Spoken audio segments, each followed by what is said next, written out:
Saturday. Of course, I'm out working on the bike. And I've got the engine all bolted back in, got the carburetors on, got the choke cable attached, tachometers attached, wiring's all sorted out. I checked that I had spark with the spark plugs out. I've filled it up with oil and I just managed to get it to fire up. So at the moment I've got the fuel just coming down this tube. The carbs are not adjusted.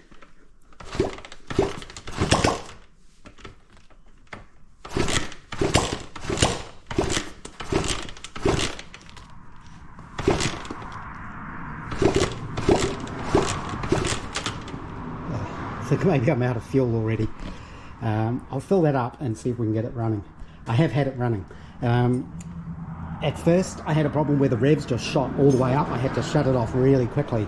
It turns out I had the carb throttle slides around the wrong way.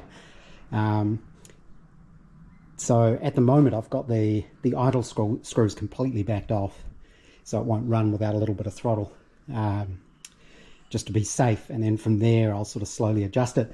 Also, you'll note I haven't got the exhaust in place, so let's turn that off.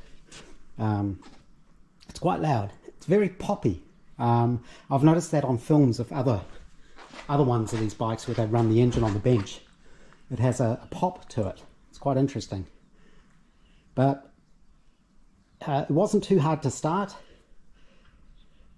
I don't like that there's no oil gauge, but I'll just have to trust that there is oil getting to where the oil needs to get to. I'll take the rocker cover off at some point and check. But yeah, I'm just running off the float bowls at the moment. So put a bit more fuel down the tube and we'll see if we can get it to pop off. Okay, give this another try.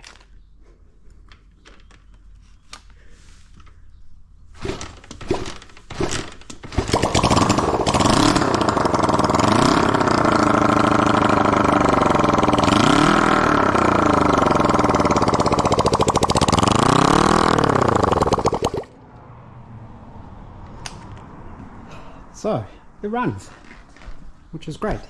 I don't want to run it too much. I need to look up exactly what the best procedure for running this in with re-honed bores and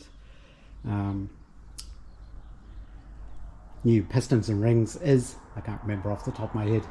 I think it's you don't want to let it idle, or is it the other way around? Don't know. But I have to get the carbs tuned up. I at least have to get the idle set so it'll idle by itself. But I think it's probably good enough that I can now put the fuel tank back on, start bolting the pegs and things like that back on, and then the exhaust. But no fuel leaks so far. All of these rubbers and things went back on fine. That's the choke. Hopefully there'll be room to fit my little fuel filter. I think there will be, because I can run that hose back on itself a bit. Whoops. There's petrol going everywhere. Yeah, there is fuel in it. No leaks. I do have to fit all the little overflow tubes and breather tubes and bits and pieces. Oh, the petrol's made that go all sticky. I wondered why the outside of this tube was sticky. It is proper fuel hose. It's because the thing I use to clamp it up isn't fuel resistant. So here we go. The clutch. I think I'm right on the edge of the adjustment on the clutch, so I may need new clutch cable. But no, I'm really pleased. It's going to work. I did measure the compression before I ran the engine, and it was only 110, which seems low to me, but I can't remember exactly what the figure is supposed to be. I thought it was meant to be more up around 190. So maybe when the rings bed in, that'll improve.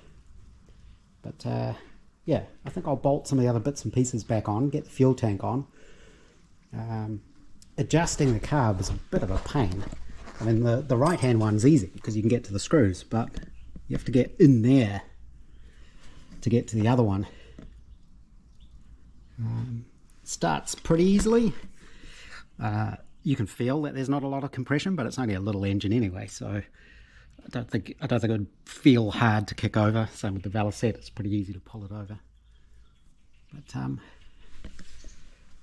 no, that's good. Must have the timing pretty close. Valve timing is definitely correct, otherwise it probably wouldn't run. So I think fuel tank next. Actually, maybe I'll play with it a bit and get it so it'll idle by itself while the tank's off. That might be a good idea. I think this is now pretty much all back together. The only thing that I don't have on there is the chain, because I want to try and get the engine running nicely before I put that on there. Then I can look at the clutch and things like that. But the exhaust is all on. The pegs are all on. I have, it's about hard to tell without the clutch, but without the chain rather, but does go into gear, or at least it goes out of neutral, back into neutral, but it does seem to click through the gears. And I'm just trying to get the idle correct. It's quite hard because there's the two carbs, you have to kind of balance them. It's hard to know what each one is doing, but it should start.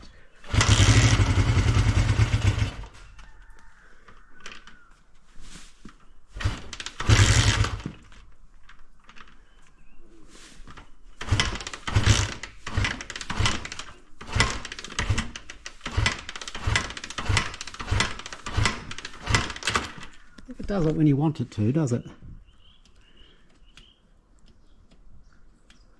Let's give it a little bit of choke, see if that helps.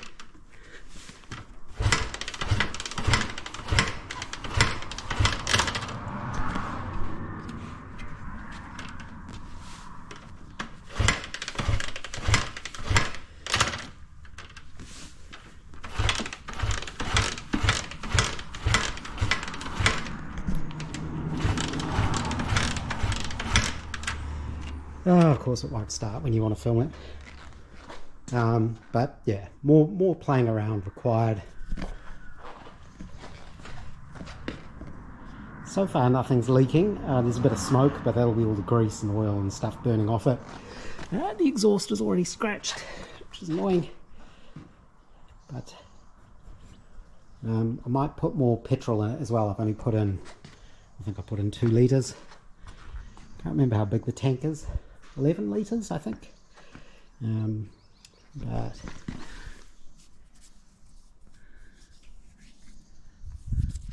bit of petrol leaking there. I need to see where that's from.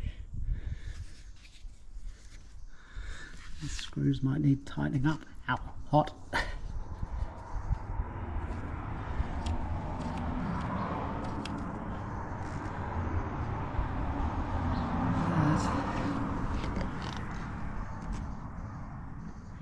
Looks okay. Yep, they're warm. So I think now it's just got to be a matter of trying to get it tuned in, which could take a little while. Been playing around with this bike all afternoon. This is it idling with the carbs balanced at about the right rate. It's meant to be about 1400 plus or minus 100, so that's pretty close. But the only way I can get it to do that is with the choke fully on.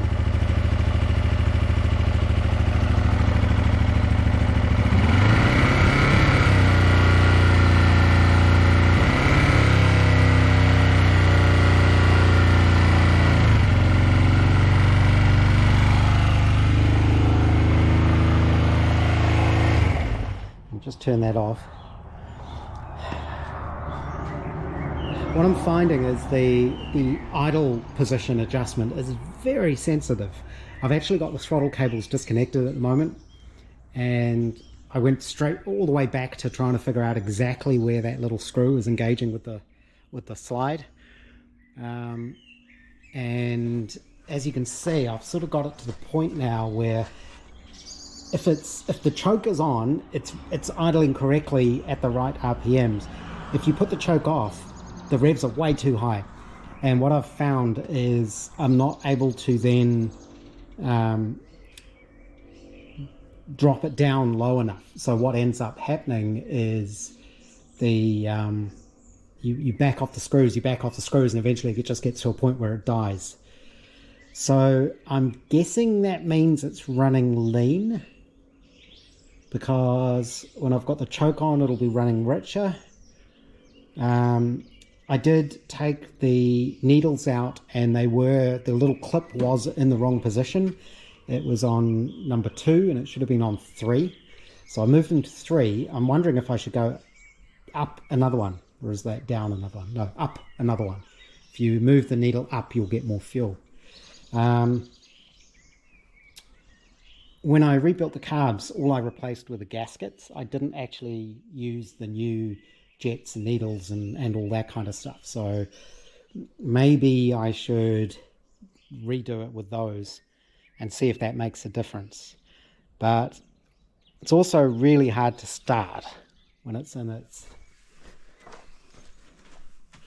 wrong position. Let's try this. Let's see if it works. Oh, and my ignition switch is getting dodgy, so it's good I've got another one on the way.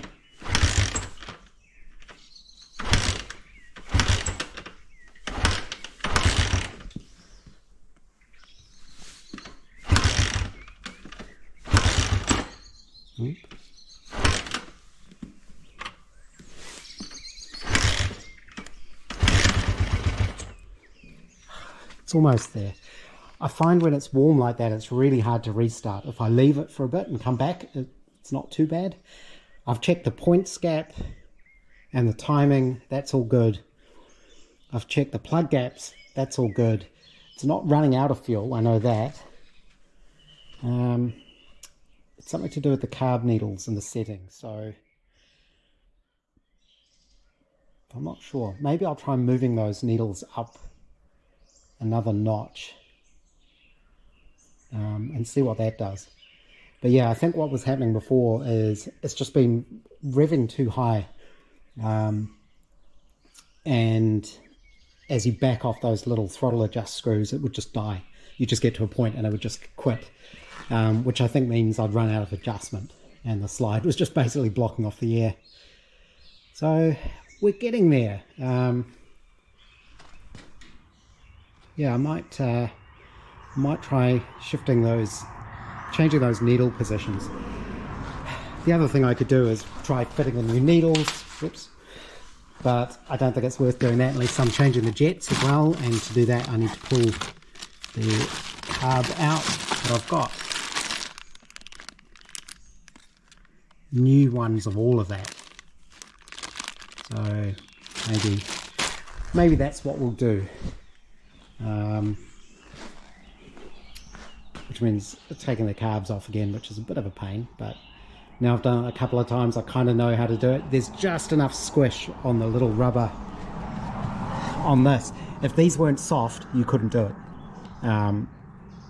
So these need to be really pretty flexible so that you can squish all this down to get this over the studs. But I think what I'll do is I'll move the needle positions one and see if that helps, and then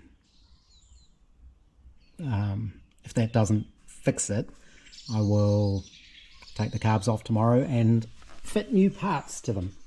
Now the little vacuum gauge things, I wasn't sure what these little adjusters were for at first. This didn't come with any instructions, but what I ended up doing is I machined up a couple of little brass adapters. So they're M5 thread, sorry, to go into the inlet manifold. Just machined that up from a little piece of brass and threaded the end, little barb on the end so my hose can fit on it. But the problem is you need to restrict the tube, otherwise these needles like flutter all over the place. And I figured that out by accident. I didn't have these wired in, plumbed in. And when I was playing with it, I figured out if I crushed the tube like that, it would block it off and it would start behaving. And then I realized what these were for. So that's what those do. They dampen out the needles flutter. If we could get this to run.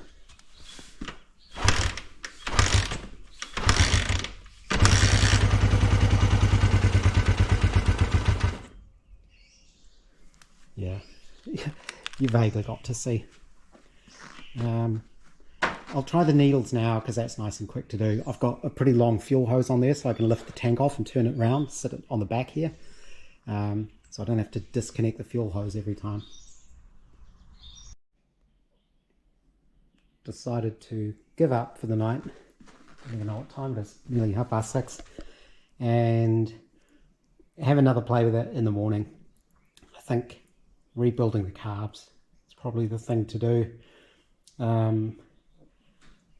Changing where the needle sits will make it richer throughout the whole range, I guess. For starting, it should really be that pilot jet, or the idling. I'm guessing it's the pilot jet that controls that. So I've had it set to what the book says is the starting position. So I started playing around with that a little bit and making it richer. So normal position is 1.5, no, 1 1/4 turns. So I've gone to like 1 3/4 just to see what happens, and it seems a little bit better, but it's really hard to know. Give it one more go. Nearly. It's quite strange. Often it'll sort of fire on that first kick, and then you give it another couple and it doesn't do anything. And then if you leave it for a few minutes, it'll fire again.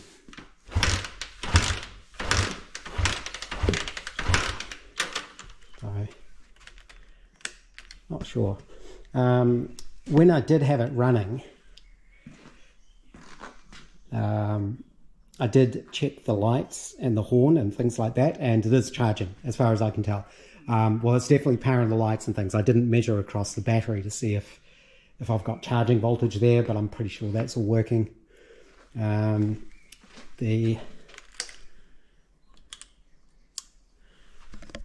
did think there was something wrong with the wiring at the back, but it was just my brake light switch. I had to adjust a little bit.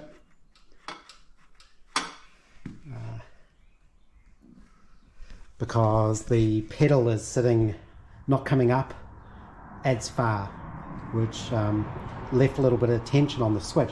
It's hitting the bottom of the exhaust, which doesn't seem right, but that's what it's doing. It's probably a little bit of wear somewhere, and that's why. But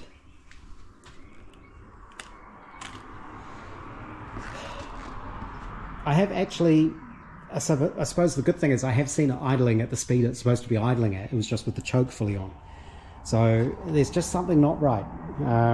Anyone got any suggestions of things for me to look at and try?